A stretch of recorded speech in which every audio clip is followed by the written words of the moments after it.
Vos convido a abrirem as vossas Bíblias na carta do apóstolo Paulo aos Filipenses, capítulo 1, do versículo de número 12 até o versículo de número 18.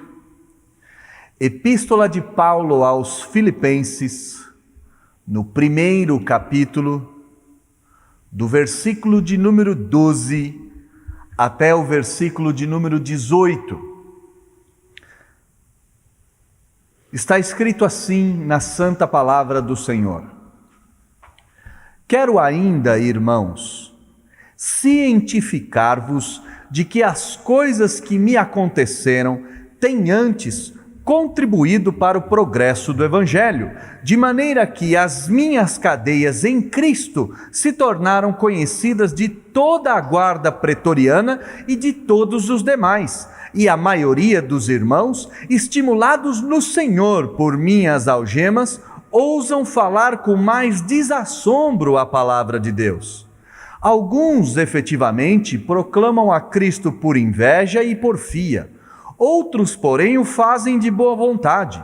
Estes, por amor, sabendo que estou incumbido da defesa do Evangelho. Aqueles, contudo, pregam a Cristo por discórdia, insinceramente, julgando suscitar tribulação às minhas cadeias. Todavia, que importa? Uma vez que Cristo, de qualquer modo, está sendo pregado, quer por pretexto, quer por verdade, também com isso me regozijo. Sim, sempre me regozijarei. Vamos orar mais uma vez? Feche seus olhos, vamos falar com Deus. Deus, entoamos cânticos de adoração ao Senhor.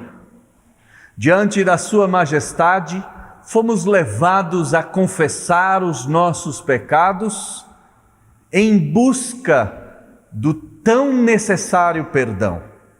E em Cristo fomos agraciados com o perdão do Pai, que nos encheu o coração de júbilo, a ponto de nos levar a lhe agradecer. Lhe agradecemos então nesse lugar. Declaramos que o seu nome é sobre todo nome, e nenhuma força deste mundo, nem sequer de outro mundo, poderá nos separar do amor de Cristo Jesus. Chegamos até aqui então com o espírito, o corpo, a mente preparados para ouvir a sua palavra, ouvir a sua voz.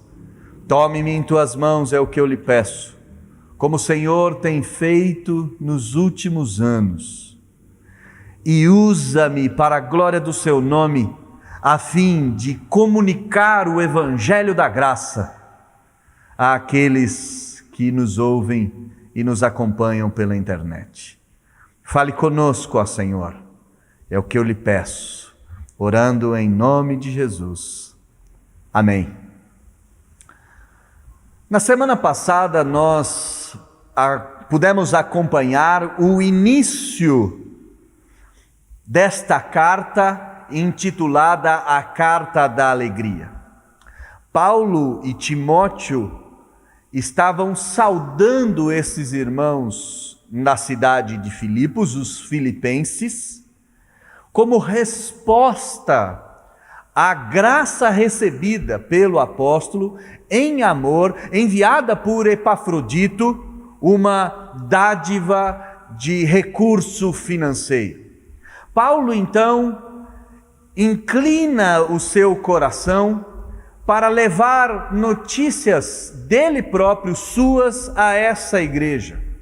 Mas antes de trazer as notícias da situação do apóstolo Paulo, o apóstolo Paulo, na sua saudação, dá graças a Deus pela história dos filipenses.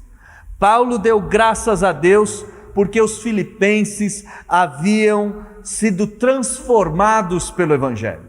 Paulo dá graças a Deus porque os filipenses viviam em comunhão com Paulo na transmissão do Evangelho. E Paulo dá graças a Deus porque a obra de Cristo, a obra iniciada por Cristo na vida dos filipenses, certamente seria levada até o final. O apóstolo Paulo nos disse que estava plenamente certo de que aquele que havia começado a boa obra nos filipenses, certamente haveria de terminá-la.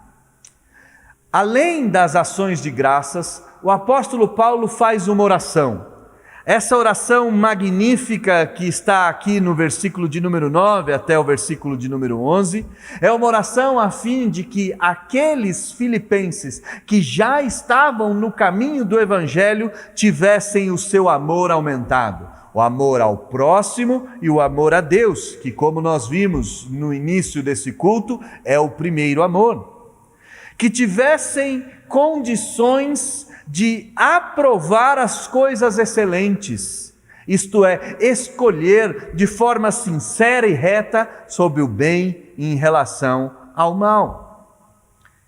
E o apóstolo Paulo, na sua oração, pede para que Deus derrame frutos de justiça na vida dos filipenses, mediante a ação de Cristo Jesus.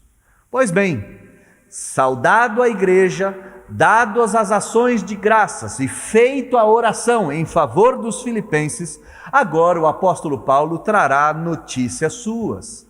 Agora o apóstolo Paulo falará sobre a sua situação, que muito preocupava os filipenses e que fez com que os filipenses enviassem donativos por meio de Epafrodito para recolher informações de Paulo. Então Paulo dará essas informações. A este conjunto de informações de Paulo, eu quero propor o tema nessa noite do triunfo do Evangelho. Se o primeiro tema foi a alegria no Evangelho, o nosso segundo tema é o triunfo do Evangelho. Paulo então começa a sua notificação aos filipenses. Versículo de número 12, ele diz: quero ainda, irmãos, cientificar-vos de que as coisas que me aconteceram têm antes contribuído para o progresso do Evangelho. Paulo está dizendo: eu quero que vocês tomem ciência, eu quero que vocês saibam, eu quero que vocês conheçam a realidade que eu estou passando. E Paulo, em momento nenhum, suaviza a realidade experimental que ele tem experimentado, que é a realidade da cadeia. Paulo não nega que está preso, aliás, isso era notório. Paulo não suaviza a realidade da prisão. Uma prisão no primeiro século, mesmo se a prisão de Paulo era uma prisão domiciliar, como a maioria dos estudiosos irá cravar, mesmo sendo uma prisão domiciliar, ainda era uma prisão, um lugar de tristeza, um lugar de angústia, um lugar de sofrimento e um lugar de dor. Paulo diz: eu quero que vocês saibam que essas coisas de fato me aconteceram, que eu fui preso sim. Talvez Paulo esteja lembrando além da própria prisão. Talvez Paulo tenha contado nessas entrelinhas toda a sua trajetória. É verdade que eu cheguei, disse Paulo, em Jerusalém e lá fui preso. É verdade que de lá eu fui levado a Cesareia. É verdade que eu fui posto num barco. É verdade que o barco naufragou. É verdade que eu cheguei em Roma e é verdade que eu estou preso.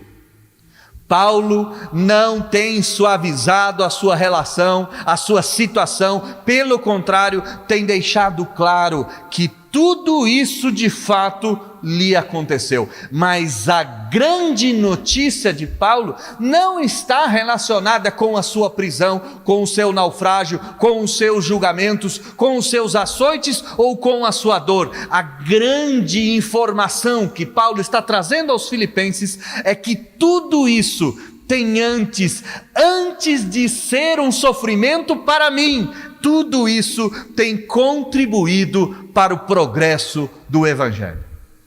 Que maravilha é o que Paulo está me ensinando e lhe ensinando. a despeito das situações adversas que o apóstolo está vivendo, a despeito do sofrimento, a despeito das incertezas, a despeito do cerceamento de liberdade, a despeito de todas essas coisas, Paulo está dizendo que todas essas coisas estão contribuindo para o progresso do Evangelho. É como se Paulo dissesse que o Evangelho é um peregrino, e a prisão de Paulo tem contribuído para que esse peregrino chamado Evangelho continue a sua jornada. O que Paulo está dizendo é que, a despeito da prisão, o Evangelho está livre, o Evangelho está em progressão, o Evangelho está em avanço, o Evangelho não está preso, pelo contrário, o Evangelho ainda tem progredido e alcançando espaços e mais espaços na vida das pessoas ao redor de Paulo e na vida das pessoas ao redor do mundo. A pergunta que nós fazemos, que é uma pergunta direta, é como que a prisão de Paulo, ou em outras palavras, como que o sofrimento, como que a angústia, como que a dor, como que o cerceamento da liberdade, como que situações como essas podem estar contribuindo para o progresso do Evangelho. Paulo está nos dizendo: a minha prisão, a minha angústia, o meu sofrimento está contribuindo para o Evangelho. A nossa pergunta é como? Eu já disse a você que eu e você temos muito que aprender, mas antes de nós chegarmos a essa lição, precisamos perguntar: como situações adversas podem ajudar no progresso do Evangelho? Paulo disse: a minha prisão tem auxiliado, tem contribuído para o progresso do Evangelho, pois eu não tenho desperdiçado as oportunidades. Olha comigo o versículo de número 13. De maneira que, ou em outras palavras, a minha prisão tem contribuído para o progresso do Evangelho, pois as minhas cadeias em Cristo se tornaram conhecidas de toda a guarda pretoriana e de todos os demais. Note que Paulo diz: as minhas cadeias em Cristo. O que Paulo está dizendo é que ele não é um prisioneiro de Roma, ele não é um prisioneiro de César. Sim, Paulo havia apelado para César lá em Jerusalém, lá em Israel, perdão, em Cesareia, Paulo tinha apelado para César, e por ter apelado para César, foi enviado para César. Mas as prisões de Paulo não eram as prisões de César. Paulo nos diz que era prisioneiro de Cristo. O que Paulo está dizendo é que as circunstâncias que o estão rodeando não eram ordenadas pelos poderes desse mundo. Pelo contrário, as circunstâncias ao redor de Paulo estavam sendo ordenadas por Deus em Cristo Jesus. As circunstâncias são subjugadas à vontade de Deus. Irmãos, paremos um pouco aqui e olhemos para a nossa vida. Não estamos debaixo de uma epidemia chinesa, não estamos debaixo de um cerceamento político, não estamos debaixo de um isolamento social imposto pelos cientistas, pela comunidade médica, pelos políticos ou pela comunidade econômica. Não estamos aprisionados por essas coisas, somos prisioneiros em Cristo, e por causa de Cristo é que tivemos o nosso tempo parado ou o nosso tempo interrompido. Quem parou a nossa história foi Deus. Quem nos colocou nessa situação foi Deus em Cristo Jesus. Deus abriu um hiato, abriu um espaço, abriu um parênteses, abriu uma vala no meio da nossa história, abriu um tempo para que eu e você olhássemos mais uma vez para Ele. O que Paulo está dizendo é que as suas prisões não têm nada a ver com o poder desse mundo, mas a sua prisão tem a ver com Cristo. O que Paulo está nos ensinando é que essa situação em que nós estamos vivendo não tem nada a ver com desse mundo. Essa situação tem a ver com Cristo, é a vontade de Cristo. Cristo quer e quis exatamente que eu e você estivéssemos nessa situação. Em casa, sem trabalho ou sem trabalhar, tendo os nossos relacionamentos pessoais ordinários limitados, até mesmo o nosso culto feito por meio, através de uma lente.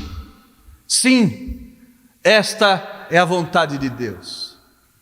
Mas Paulo está dizendo, Paulo não está se lamentando por essa condicional. Paulo não está sofrendo, dizendo, ai meu Deus, eu sou prisioneiro de Cristo.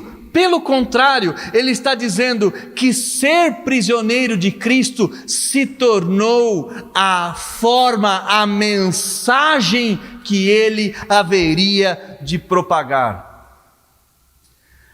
Irmãos, entendam, a grande mensagem que nós temos para passar nesses tempos é que há um Deus soberano que controla todas as coisas.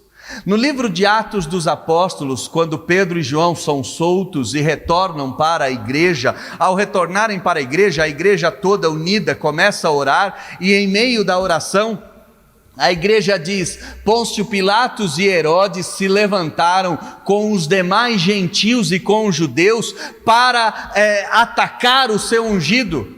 Isso estava predeterminado. Eles não fizeram nada que não estivesse debaixo do controle de Deus. Essa é a grande mensagem que eu e você temos que contar. Tudo está debaixo da mão de um Deus soberano, e esse Deus soberano continua sendo bom a despeito das circunstâncias. Aliás, esse momento de cerceamento de liberdade deve ser utilizado da mesma forma com que Paulo. Eu e você não podemos perder a oportunidade de pregar que há um Deus que controla todas as coisas. E não podemos perder a oportunidade de pregar esse Deus que controla todas as coisas a todas as pessoas que estiverem ao nosso redor. Volta para o texto. Versículo de número 13, Paulo diz, as minhas cadeias em Cristo, essa minha prisão em Deus, essa minha circunstância debaixo da vontade de Deus, se tornou conhecida de toda a guarda pretoriana. A guarda pretoriana era formada por 9.000 soldados, era o creme de la creme, era a tropa de elite de César. A guarda pretoriana era uma guarda que cuidava da defesa pessoal de César. Essa elite militar, esses 9.000 homens, eram responsáveis pela guarda e exerciam profunda influência no imperador. Eram muito próximos do imperador, falavam com o imperador, viviam ao lado do imperador. No entanto, a guarda pretoriana é encarregada do cuidado de Paulo. Paulo, se estava preso em Roma, estava em prisão domiciliar. A cada dia um novo soldado se revezava no turno da escolta de Paulo. Dizem os estudiosos que Paulo estava acorrentado aproximadamente a 50 centímetros do soldado. Paulo estava preso aos soldados, no entanto, os soldados também estavam presos a Paulo. E como os soldados estavam presos a Paulo, e Paulo estava preso a Cristo, toda essa situação só serviu para uma coisa. Paulo contou a sua história e contou a história de Cristo a cada soldado que esteve ao seu lado. A cada dia a igreja de Paulo era modificada. A cada dia o auditório de Paulo era alterado. Um novo soldado vinha até ele. Talvez Paulo não tenha conseguido falar com os 9.000 soldados. Sua prisão, se foi em Roma, durou alguma coisa perto de 2 anos. Mas o que Paulo está dizendo é que por ter pregado para tantos soldados, a mensagem de Jesus espalhou-se por toda a guarda pretoriana, e não apenas pela guarda pretoriana, espalhou-se por toda a casa de César, e a casa de César ouviu a mensagem do Evangelho. Paulo não desperdiçou a oportunidade. Paulo está nos dizendo: sim, eu estou preso, estou numa situação de tristeza, mas essa prisão tem servido para o progresso do Evangelho, porque a despeito de eu não poder me movimentar, a palavra de Deus é viva, e a cada pessoa que eu encontro, cada pessoa que se chega a mim, eu anuncio a boa nova do Evangelho.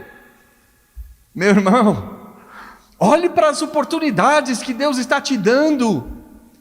Redes sociais, amigos, home office, homeschooling, você está dentro da sua casa, falando pelo WhatsApp, anuncie a Cristo, permita com que esse tempo de cerceamento de liberdade sirva para o progresso do Evangelho, permita com que esse tempo em que Deus nos submeteu seja utilizado por Deus para o avanço do Evangelho. Pregue a palavra, pregue o Evangelho, tenha coragem de anunciar a boa nova. Você está preso dentro da sua casa? Sim, mas tem mais pessoas presas junto com você. Fale com elas, fale para elas. Não conte as histórias desse mundo. Nós estamos todos envoltos ao que disse o governador, ao que disse o presidente, ao que disse o ministro, ao que disse o juiz. Estamos todos voltados nessa história, mas anunciemos o que disse o Senhor dos céus e da terra. A história do Evangelho, a história daquele Galileu que viveu entre nós, que morreu, que viveu a nossa vida, que morreu a nossa morte, mas que ressuscitou dos mortos, subiu aos céus e certamente há de voltar. Paulo pregou para toda a guarda pretoriana. Para todos aqueles soldados, Paulo pregou o Evangelho. A cadeia de Paulo serviu para o progresso do Evangelho, porque Paulo não desperdiçou a oportunidade. Não desperdice a oportunidade de pregar a Cristo. Dentro do condomínio que você mora, dentro do conjunto de prédios, dentro da rua que você mora, em home office, com seus colegas de trabalho, procurando emprego, independente de onde você esteja, pregue a palavra. Pregue a palavra, anuncie a Cristo, pregue a palavra. Paulo disse, no versículo de número 13, que não só a guarda pretoriana, mas todos os demais ouviram o Evangelho. Quem eram esses demais? A casa de Paulo talvez tenha se tornado num centro missionário. Pessoas de todo o império iam até lá para ouvir a sua palavra. Pessoas de todos os lugares procuravam Paulo a fim de saber da história do Nazareno, da história daquele homem que venceu a morte e ressuscitou, aquele homem que ao mesmo tempo é homem e é Deus. Paulo transformou a impossibilidade de locomoção na maior possibilidade de propagação do Evangelho daquele tempo. Fez das suas cadeias a agência missionária, fez do seu calabouço um púlpito para pregação para todo mundo. Quando lhe perguntarem, lhe chamarem pelo WhatsApp, lhe chamarem pelo Messenger, quando lhe mandarem mensagens, ligarem para você, mensagem de texto, quando lhe incluírem em novos grupos, quando fizerem todas essas coisas, porque eu sei que estão fazendo nesse tempo, utilize a sua prisão, o seu isolamento social, o seu cerceamento físico, transformando em um púlpito para que a mensagem seja pregada, e esta mensagem está livre, a despeito de você não poder se mexer, a mensagem do Evangelho ainda está livre, a mensagem do Evangelho não está entre cadeias, não está entre algemas, pregue a palavra. Paulo disse então que ele não desperdiçou as oportunidades. Mas o segundo motivo pelo qual a prisão, o sofrimento, a tristeza, a dor, o cerceamento contribuiu para o avanço do Evangelho foi pelo exemplo. Olha comigo o versículo de número 14. E a maioria dos irmãos, estimulados no Senhor por minhas algemas, ousam falar com mais desassombro a palavra de Deus.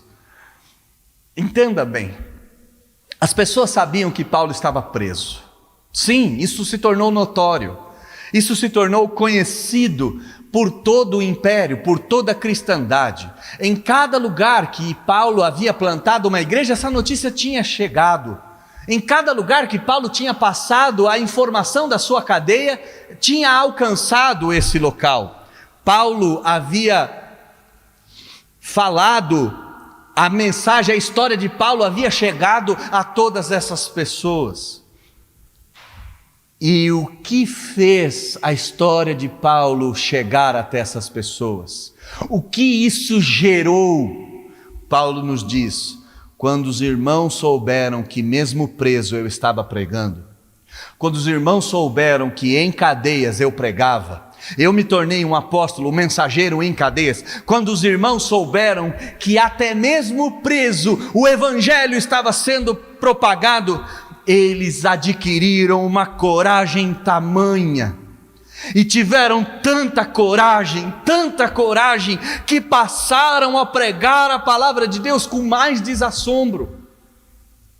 Eu tenho acompanhado inúmeras igrejas, inúmeros amigos.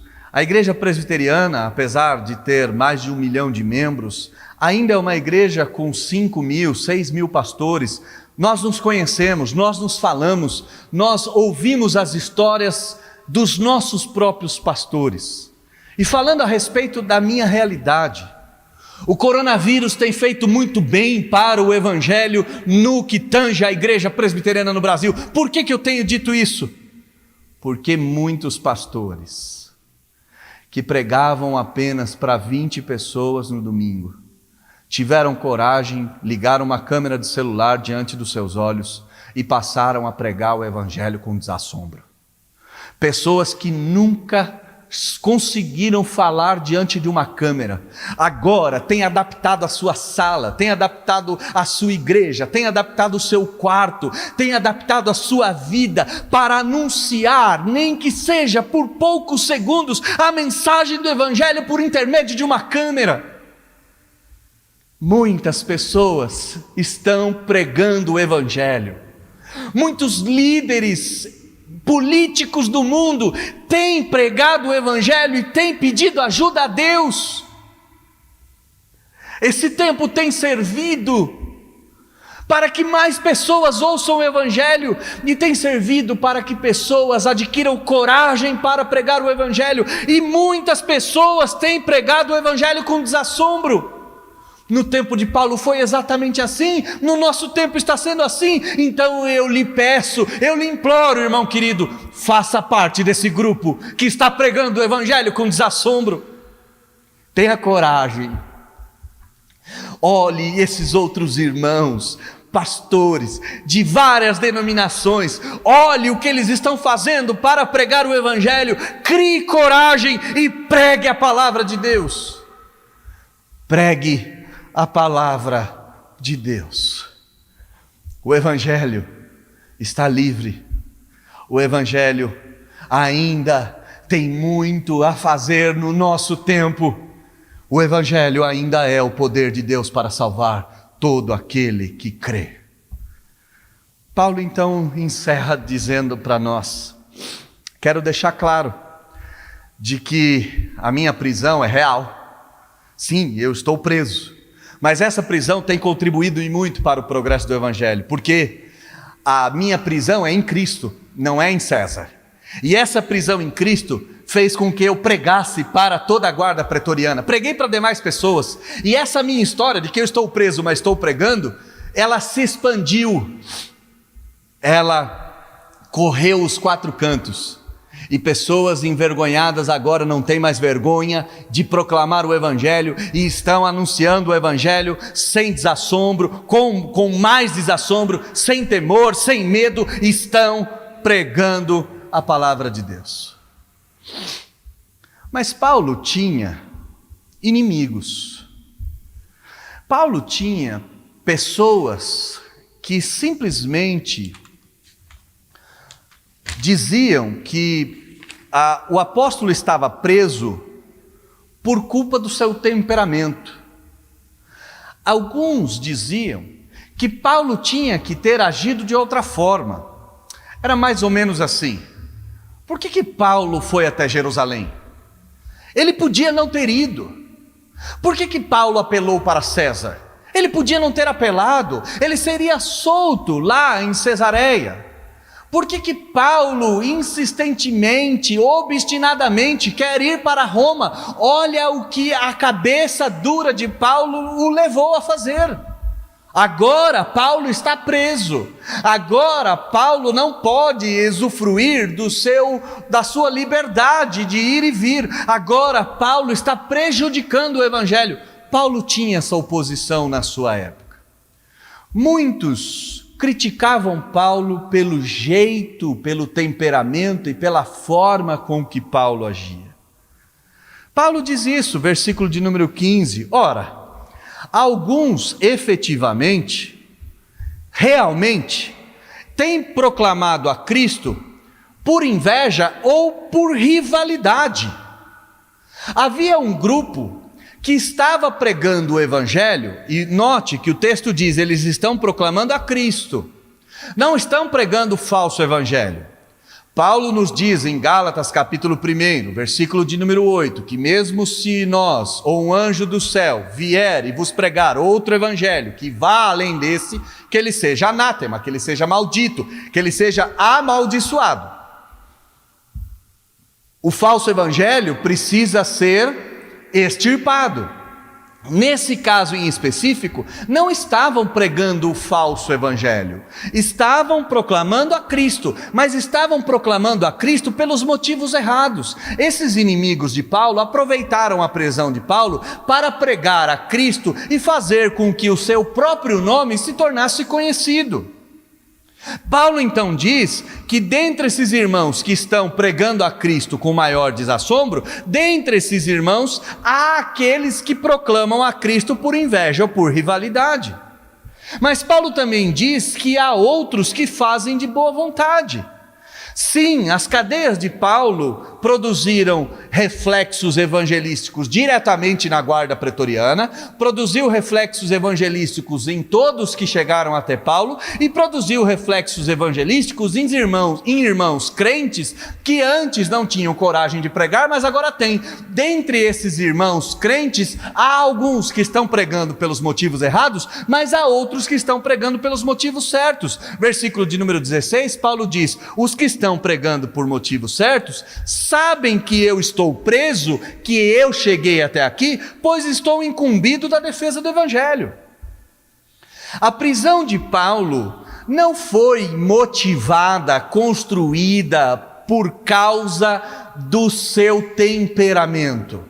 A prisão de Paulo foi a estratégia de Deus para fazer com que o Evangelho chegasse a Roma.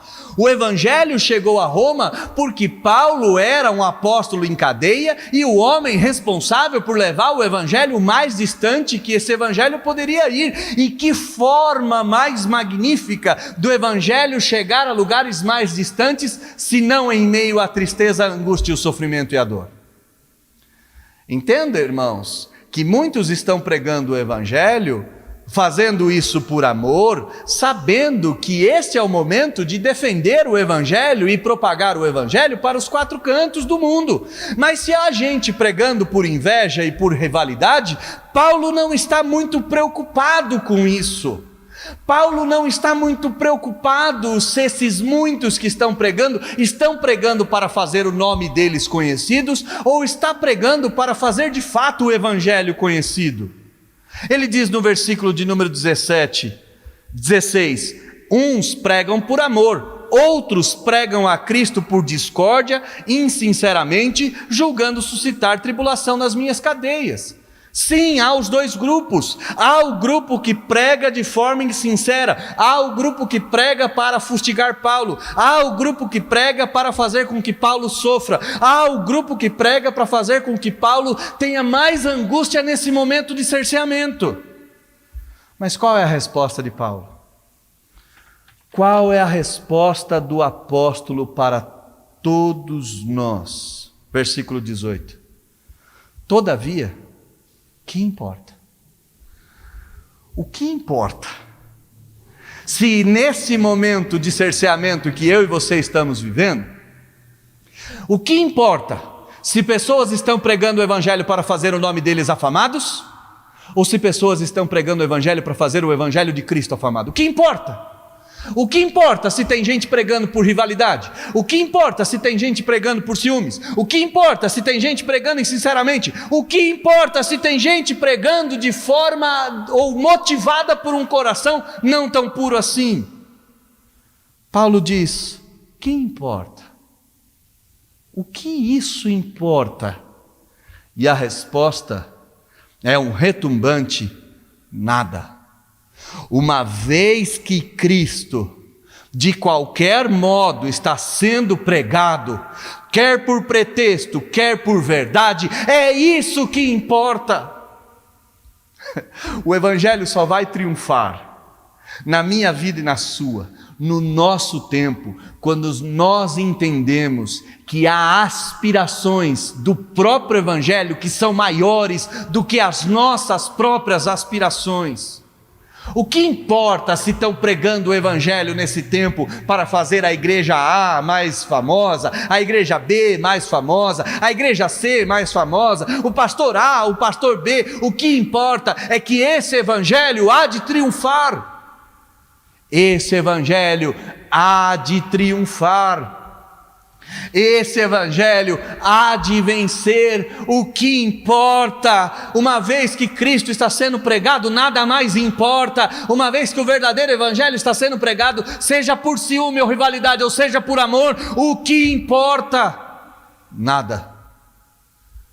Uma vez que o evangelho, o verdadeiro evangelho, está sendo pregado nesse tempo, seja por igreja A, B ou C, seja pelo irmão A, B ou C, seja da forma que for, uma vez que o evangelho está sendo pregado, isso deve fazer com que o meu coração e o seu se alegrem.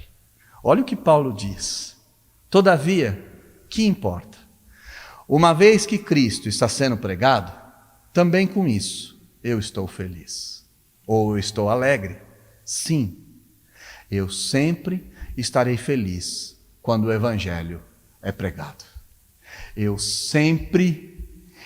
continuamente serei feliz quando o evangelho está sendo pregado. Irmãos, a ideia talvez seja muito simples. Nesse momento de isolamento social, você deve contribuir para que o evangelho cresça. E como você pode contribuir?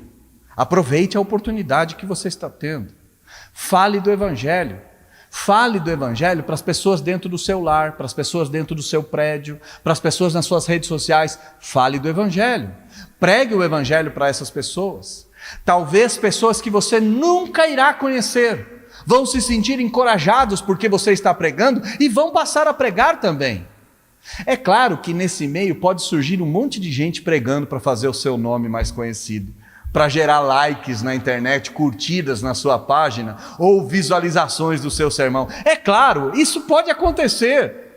É bem provável que isso aconteça. Aliás, é bem provável que isso esteja acontecendo hoje nos nossos dias. Todavia, o que importa? O que importa se essas pessoas estão pregando o evangelho pelos motivos errados? O que importa é que esse é o momento que eu e você temos de pregar a Cristo.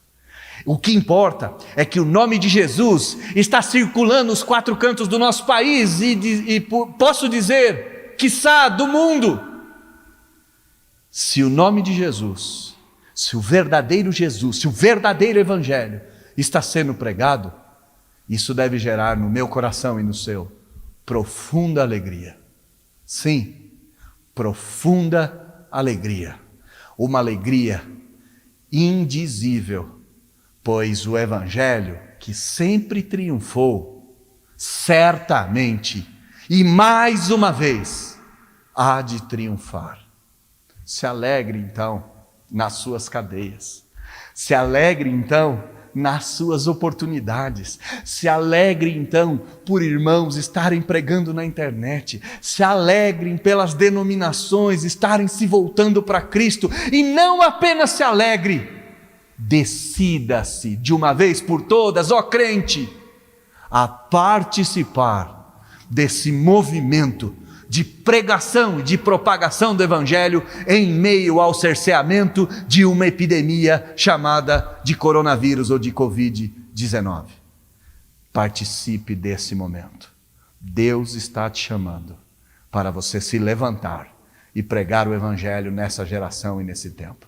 E ao pregar o Evangelho, é como Spurgeon certa feita nos ensinou. É abrir a jaula e deixar o leão livre, para que ele faça o seu trabalho. Abra a jaula do Evangelho. Abra a jaula da palavra de Deus, pois essa palavra que sempre triunfou, certamente há de triunfar no nosso tempo. Que Deus me ajude, que Deus me ajude, que Deus nos ajude a imitarmos a Paulo e utilizarmos as prisões a qual estamos vivendo como uma grande contribuição para a propagação do Evangelho.